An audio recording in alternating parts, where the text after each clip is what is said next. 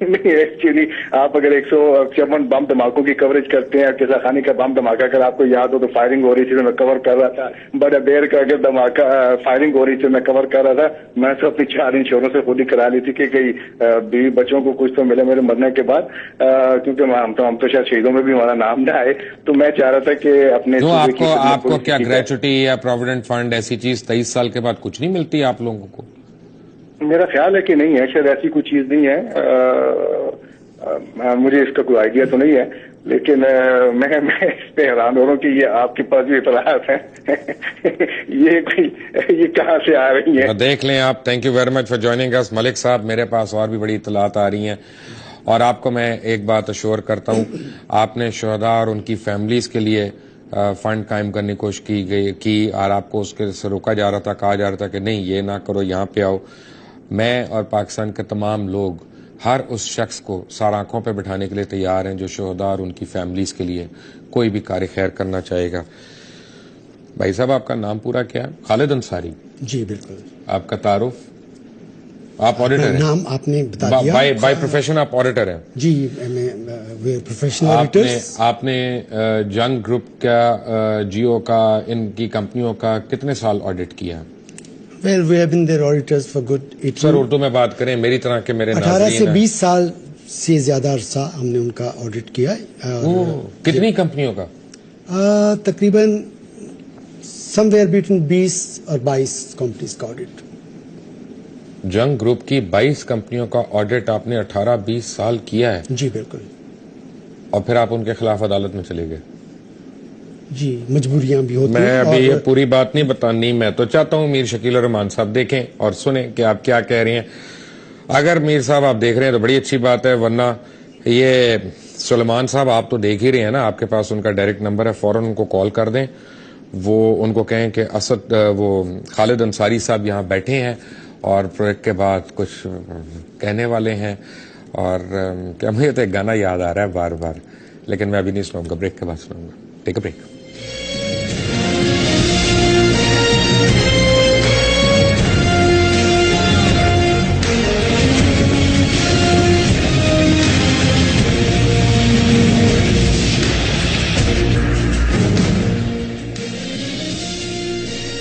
Welcome back from the break.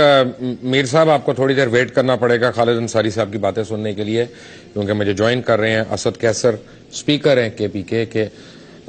اور آج جو ایک اتنا اندوناک واقعہ ہوا، میں اس کے متعلق ایک بات کہنا چاہتا ہوں پہلے، اس سے پہلے کہ میں اسد صاحب کے تاثرات میں لوں. جو لوگ آج کہہ رہے ہیں کہ یہ ہنگو کے اوپر ڈرون حملہ ہوا اور یہ ڈرون حملہ جو ہے اب KPK کے اندر ہو گیا میں اور پاکستان کے اندر ہو گیا، میں ان سب لوگوں کی کریکشن کرنا چاہتا ہوں. آپ لوگ غلط کہہ رہے ہیں. جو پہلے ڈرونز آتے رہے وہ بھی پاکستان کے اندر آتے رہے ہیں، اور یہ سوچنا کہ یہ پاکستان میں آیا اور وہ پاکستان میں نہیں آیا، میں اس بات سے بالکل ایگری نہیں کرتا.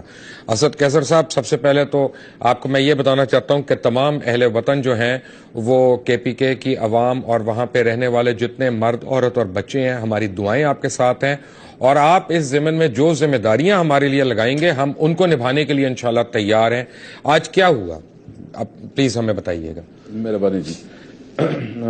آج بیسیکلی یہ ایک مدرسہ ہے، اس پہ جس میں کچھ افغانی بھی تھے، اور اس پہ ڈرون اٹیک ہوا ہے جس میں 6 لوگ مرے ہیں اور کچھ 1-2 لوگ زخمی بھی ہوئے ہیں. اور یہ مطلب ہمارا بندوبستی علاقہ ہے جو مطلب صوبائی گورنمنٹ کے تحت آتا ہے.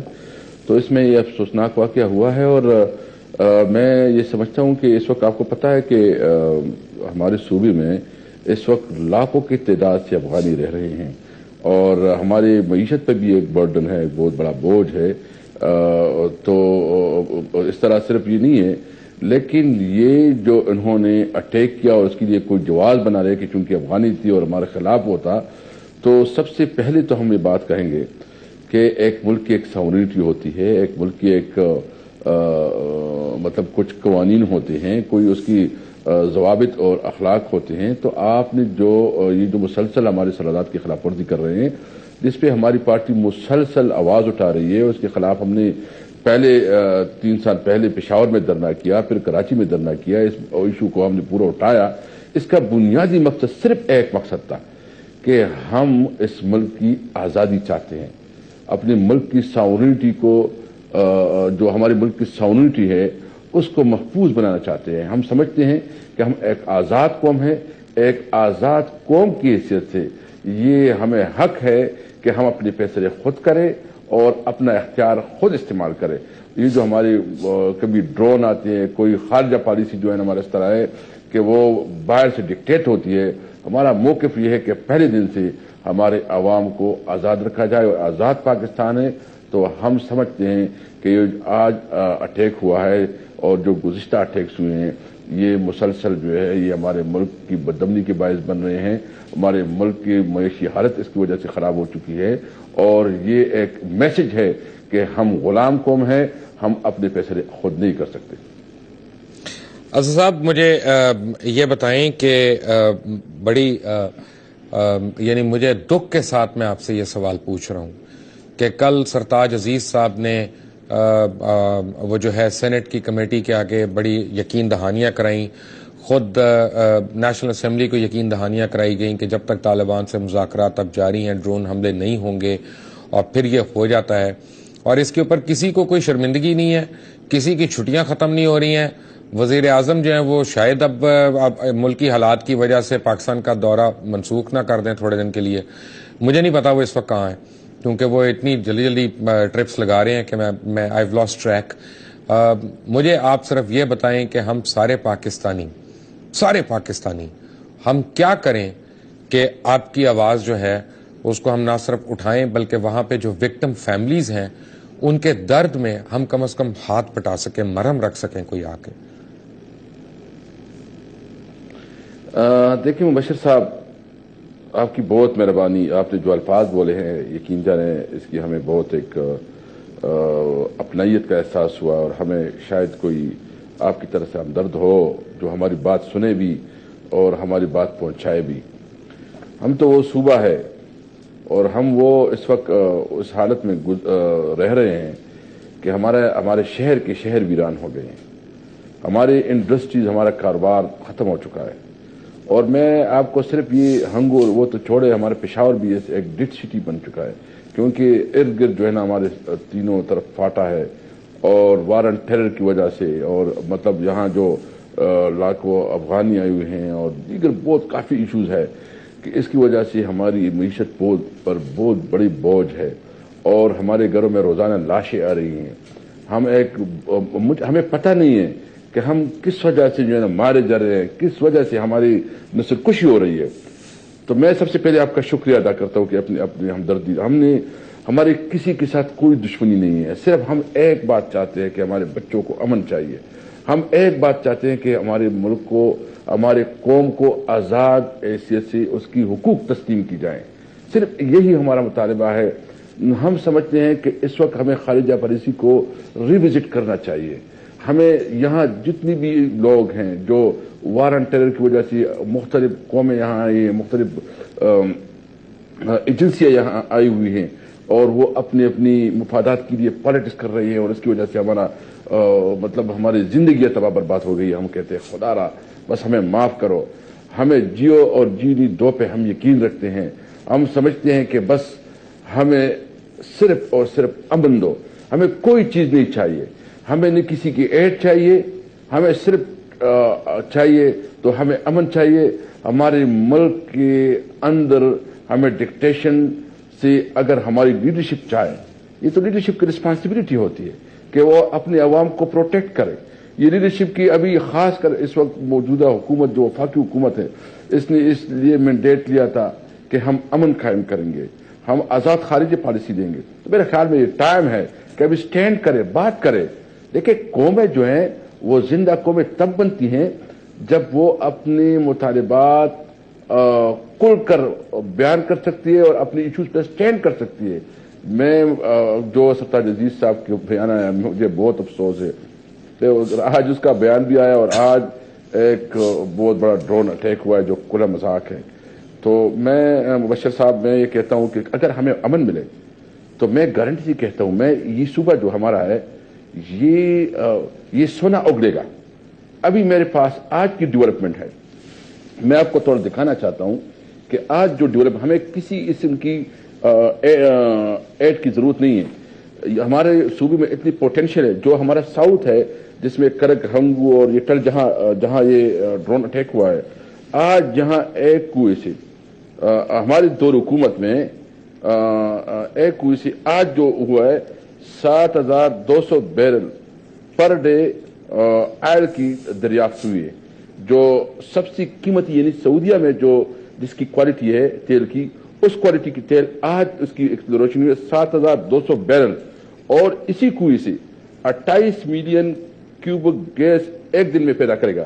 یعنی اس کی جو قیمت ہے ڈیلی بیس پہ $1.5 ملین پر ڈے ہوگا. یعنی $1.5 ملین پر ڈے ہم اس کنویں سے ہمیں آمدن ہوگی. یعنی اتنا پوٹینشیل ہے کہ اگر صرف اپنی ریسورسز کو پراپر استعمال کر سکیں تو میں آپ کو ایک گارنٹی دے سکتا ہوں, بس صرف امن ہونے چاہیے. امن ہو, 5 سال میں یہ صوبہ پوری ملک کو آئل اینڈ گیس میں خود کفیل کرے. میں آپ سے بہت معذرت کے ساتھ اسد صاحب, میں آپ سے ذرا سے اختلاف کروں گا. میں جانتا ہوں اور یہ میں بالکل بلیف سے کہہ رہا ہوں کہ ہمارے جو پٹھان بھائی ہیں وہ دنیا کے سب سے زیادہ محنتی اور خوددار اور عزت سے روٹی کمانے والے قوم ہے, اور وہ 5 سال آپ کہہ رہے ہیں, میں کہہ رہا ہوں 5 مہینے میں وہ اپنے صوبے کی کایا پلٹ کے رکھ دیں گے اگر ان کو امن مل جائے اور ان کو سکون مل جائے. سوری, میں آپ سے اس بات پہ ڈس ایگری کروں گا. بالکل, یہ ہمارے دیکھیں اس وقت ہم نے بڑے میں آپ کو صرف یہ نومید نہیں, میں امید بھی دلاتا ہوں. ابھی اس وقت ہم ایک بہت بڑا منصوبہ بھی لانچ کر رہے ہیں ایجوکیشن سٹی کا, جو پاکستان کا سب سے بڑا منصوبہ ہوگا, جس میں انٹرنیشنل سٹینڈرڈ کی 20 یونیورسٹی آئیں گے. اور اس کے حوالے سے ہماری برٹش کونسل کے ساتھ MOU سائن ہو چکی ہے, اور اس کے لیے پورا جو ہمارا پیپر ورک ہے ہم کمپلیٹ کر چکے ہیں. بڑے منصوبے پہ کام ہو رہا ہے. انشاءاللہ تعالیٰ دیکھیں گے یہ جو ہم اس وقت جو عمران خان جو سب سے زیادہ وہ ڈرون اٹیک کے اوپر اور نیٹو سپلائی کے اوپر اور اس ایشوز پہ بات کر رہا ہے, بیسیکلی اس وجہ سے تو ہمارے سارے مطلب اس وقت ہم فرنٹ لائن صوبہ بنی ہوئی ہیں, اور ساری جنگ تو ابھی فرنٹ لائن صوبے کی عملاً جنگ تو ہمارے صوبے میں ہو رہی ہے. تو ہم سمجھتے ہیں کہ یہ ان مسائل سے ہم تب نکلیں گے کہ ہم اپنے فیصلے آزادی سے کریں. یعنی ہمارے پشتون کلچر اپنا ایک طریقہ ہے, ہم جرگوں سے بڑے بڑے مسائل حل کرتے ہیں, مذاکرات سے ہمارے ہر قسم کے ایشوز حل ہو سکتے ہیں, جتنا بھی کرانک لوگ کیوں نہ ہو. لیکن ہمارا ایک کلچر ایک ٹریڈیشن ہے کہ جب جرگے بن جاتے ہیں نا تو اس کی رسپیکٹ کی جاتی ہے. اور میں اب بھی یقین سے کہہ سکتا ہوں کہ ہم اپنے مسائل کو حل کر سکتے ہیں. ہمیں اختیار دیا جائے, وفاق ہمیں اوپن چھوڑ دے کہ بھائی اپنی صوبے میں کرو فیصلے, ہمارے اوپر جو ہے ہمیں مسائل نہ پیدا کرے. ہم گارنٹی کہتے ہیں کہ اس صوبے میں ساری امن قائم کریں گے, لیکن ایک یہ ہے کہ ہمیں فوراً کی جو ایگریشن ہے اس سے نجات دلائی جائے. ہم سمجھتے ہیں کہ ہماری پاک آرمی ایک مضبوط آرمی ہے. اصل کیسر صاحب, مجھے یہ بتائیے گا کہ آپ لوگوں کا جو مظاہرہ ہے وہ کس دن اور کس وقت ہے, تاکہ میرے ناظرین کو پتا چلے جو ڈرونز کے خلاف اور نیٹو سپلائی کو روکنے کے لیے آپ لوگ کر رہے ہیں.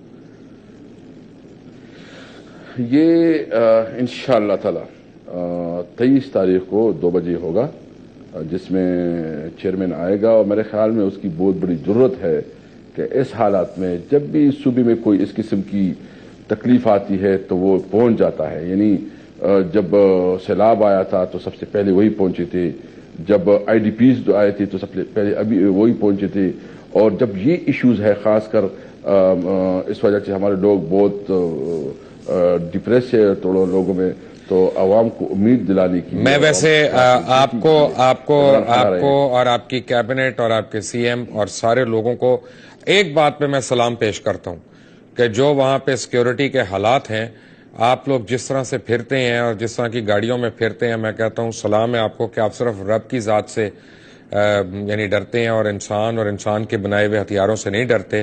اس پہ جتنا بھی خراج تحسین پیش کیا جائے KPK کی حکومت اور حکومتی اراکین کو, وہ کم ہے.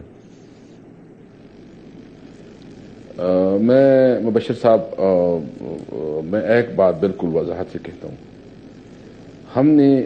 میں نے خود عمران خان کے ساتھ 17 سال گزارے. میں اس وقت اسٹوڈنٹ تھا جب میں نے اس کے ساتھ آیا ہوں. زندگی کی مطلب اس کے ساتھ 17-18 سال بہترین ٹائم گزارا ہے. کبھی یہ سوچا نہیں تھا کہ کوئی M P M L A بنیں گے یا اسپیکر بنیں گے یا کوئی پوزیشن پہ آئیں گے. ہم لوور مڈل کلاس کے لوگ ہیں. بالکل صحیح ہے. میں آپ کو یہ گارنٹی کرتا ہوں کہ انشاءاللہ اس قوم کو نا امید نہیں کریں گے, انشاءاللہ اس کو امید دیں گے. اور جو ہمارے سب سے ٹاپ پریارٹی ہماری قوم کے مفادات ہے, ہم اپنی قوم کے لیے ہر حد تک جائیں گے. اس میں خواہ کوئی بھی مطلب ہم لمیٹیشن ہے, ہماری سب سے بڑی ترجیح ہماری قوم کی مفادات ہے. Asad Ansari sahib, thank you very much for joining us from K P کے. اسپیکر کے پی کے اسمبلی کے اسد انصاری صاحب ہمارے ساتھ تھے. اگر آپ ڈرون حملوں کے خلاف ہیں اور اگر آپ نیٹو کی سپلائی روکنے کے حامی ہیں تو پھر آپ کو پتا ہے کہ 23 تاریخ کو آپ نے کس مظاہرے میں شرکت کرنی ہے جا کے.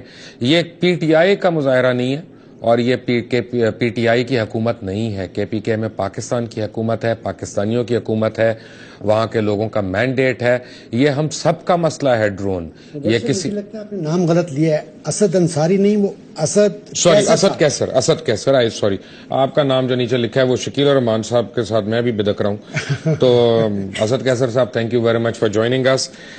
خالد انصاری صاحب ہمارے ساتھ ہیں, میر صاحب, اور میں نے کہا تھا فلم ابھی بہت باقی ہے میرے دوست, لیکن ایک بریک کے بعد گانا بھی, انصاری صاحب بھی. Take a break.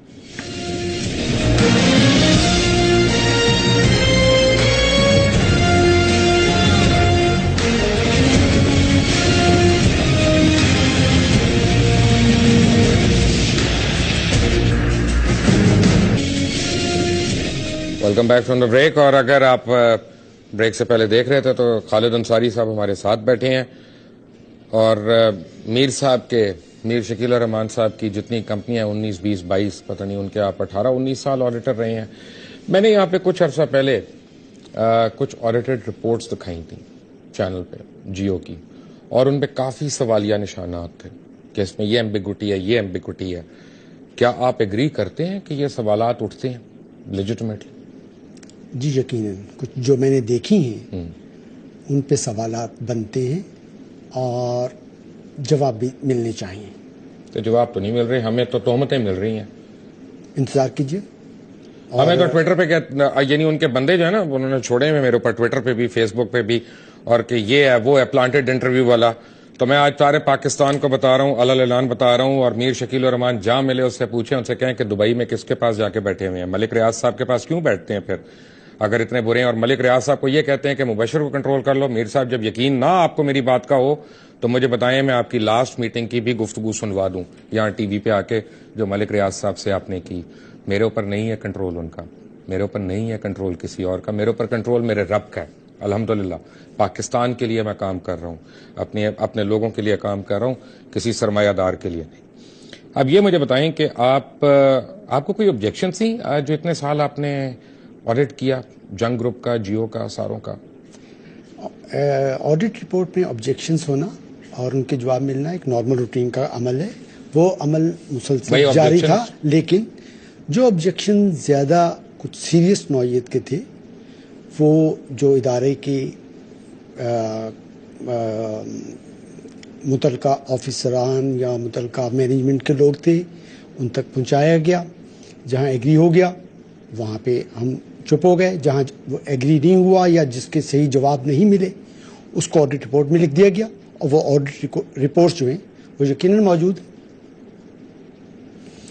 اور جواب نہ ملنے کے باعث آپ کو اتنی مشکلیں پیدا ہوئیں کہ آپ کو عدالت میں جانا پڑ گیا؟ جی یہ بھی ایک پہلو ہے اس کا کہ معاملات عدالت میں ہیں, جس پر میرا خیال ہے فی الحال میں زیادہ نہ بولوں کیونکہ میٹرز جو ہیں جو سب جوڈس ہیں ٹھیک ہے ان پر میں تو میرا خیال ہے آپ کا تو آ نہیں گیا, عدالت نے فیصلہ تو کر لیا ہے. یہ ایک اور المیہ ہے. المیہ, اچھا وہ کیا؟ وہ یہ ہے کہ کچھ جہاں عدالت کسی نتیجے پہ پہنچ گئی یا جس کا فیصلہ ہو چکا وہ فیصلہ ریزرو ہے, وہ ریزروڈ ہے, ججمنٹ جو ہے وہ ریزروڈ ہے, وہ ریلیز نہیں کی جا رہی بار بار ریکویسٹ کے باوجود. نتیجہ کہ نہ میں آگے بڑھ سکتا ہوں نہ میں پیچھے ہٹ سکتا ہوں. کیا کہیں گے آپ اس بارے میں؟ یہ سوال میں آپ سے کرتا ہوں. میں اب سبجیکٹ اس میٹر ہے, میں کہوں میں اڑتا ہوا تیر آ کے اپنے پیٹ میں لے لوں بھائی, میں کیوں عدالت کے بارے میں بولوں, مجھے تو کئی عدالتوں نے روکا ہوا ہے. لیکن آپ کا کب سے فیصلہ ہولڈ کیا ہوا, ریزرو کیا یہ ہوا؟ جس فیصلے کو میں ریفر کر رہا ہوں یہ گزشتہ 7 ماہ سے اس کا جو ججمنٹ ہے وہ ریزروڈ ہے, یعنی وہ ججمنٹ نہیں آ رہا, نہیں آ رہا. یعنی اس کا مطلب ہے کہ جنگ اور جیو گروپ جو ہے اس کے اوپر وہ جو آڈٹ اور آڈٹ رپورٹس کے متعلق جو بھی خدشات ہیں وہ ریزروڈ ہی رہیں گے, اس پر پروفیشنلز نہیں بولا کرتے. نہیں بولا کرتے. عوام تو بول سکتی ہے نا جی, عوام دیکھ رہی ہے. اور 20 سال آپ نے کہا, 20 سال آپ نے جی کم و بیش 20 سال جنگ گروپ کی کمپنیوں کا آپ نے ساروں کو آڈٹ کیا. یہ آپ لوگ مجھے جلدی سے 1 منٹ میں جواب دیں, یہ اچھا خاصا پیسہ بناتی ہوئی کمپنی کو نقصان میں کیسے شو کر لیتے ہیں اور ٹیکسوں سے کیسے بچا لیتے ہیں؟ یہ ٹیکنیکس یہ کام انہی کا ہے جو اس میں ماسٹر ہیں, لیکن آڈیٹرز اپنا کام کرتے ہیں, وہ یا ان کو کرنا چاہیے, اگر وہ نہیں کرتے تو کہ ان کو وقت پہ بولنا چاہیے. آڈیٹرز کی بیسک رسپانسبلٹی یہ ہوتی ہے کہ جب بولنے کا وقت ہو وہ چپ نہ ہوں بلکہ بولیں اور اپنی چیز کو, اپنے نقطہ نظر کو پروفیشنلی ریکارڈ پہ لائیں, اور ہم نے وہ کام کیا ہوا ہے. میر شکیل الرحمان صاحب, مجھے بہت سے سوالات ہیں جن کے جوابات چاہیے آپ سے. مجھے کیچڑ نہیں اچھالنا کسی کی ذات پہ, نہ آپ کی نہ آپ کے ساتھ کسی کو کام کرتے ہوئے, لیکن امجد ملک صاحب کی طرح بہت سے پیٹریوٹک پاکستانیز ہیں, تقریباً 42 کے قریب لوگ ہیں جنہوں نے آج مجھے کال کر کے کہا کہ ہم اپنے گروپ سے ریزائن کرنا چاہ رہے ہیں, ہمیں پلیز ایڈجسٹ کرائیں, ہم مزید امن کی اس خوفناک آشا کے ساتھ نہیں زندہ رہنا چاہتے. ہم پاکستانی ہیں, ہم مسلمان ہیں, اور ہم نے کوئی اجمل قصاب کی جھوٹی فلمیں اور نہیں بنانی کسی کے بھی کہنے پہ. وہ بھی سٹوری میرے پاس آ گئی ہے کہ اجمل قصاب کی فلم کیسے بنی. اگلے ہفتے میں آپ کو شاید وہ بھی سنا دوں, شاید پوری بات تو نہیں, لیکن یہ کہ منگل کے دن کے میرا شو ضرور دیکھیے گا. میں آپ کو ایڈوانس میں بتا رہا ہوں, اللہ نے اگر خیریت رکھی, زندگی رہی, تو منگل کو ایک اور میں آپ کو چیز دکھاؤں گا جو بہت بڑی چیز ہے. اور خالد انصاری صاحب میرے پاس ہی بیٹھے ہیں, ابھی وہ جو باقی آڈیٹڈ رپورٹس ہیں, 4 آڈیٹڈ رپورٹس میرے پاس پڑی ہیں, وہ میں اب ان کے آگے رکھوں گا کہ تفصیل میں ذرا مجھے بتائیں کہ یہ آڈیٹرز گھپلے کرتے کیسے ہیں, اور ان رپورٹس میں ہے بھی کہ نہیں. آڈیٹرز نہیں کرتے. او بھائی کوئی تو کرتا ہے نا, پھر اور کون کرتا ہے؟ سٹیمپ کس کی لگتی ہے, مور کس کی لگتی ہے؟ سمجھیے نا بات, جو بزنس ہوتا ہے وہ آڈیٹرز کا نہیں ہوتا. آڈیٹرز اس بزنس کو واچ کرتے ہیں under certain legal mandate and under certain legal restrictions جو لا امپوز کرتا ہے. تو آڈٹ رپورٹ میں آڈیٹرز کو بولنا چاہیے, جیسا میں نے پہلے کہا, جب بولنے کا وقت ہو. چلے, anyway, thank you very much. Until the next time, اللہ حافظ.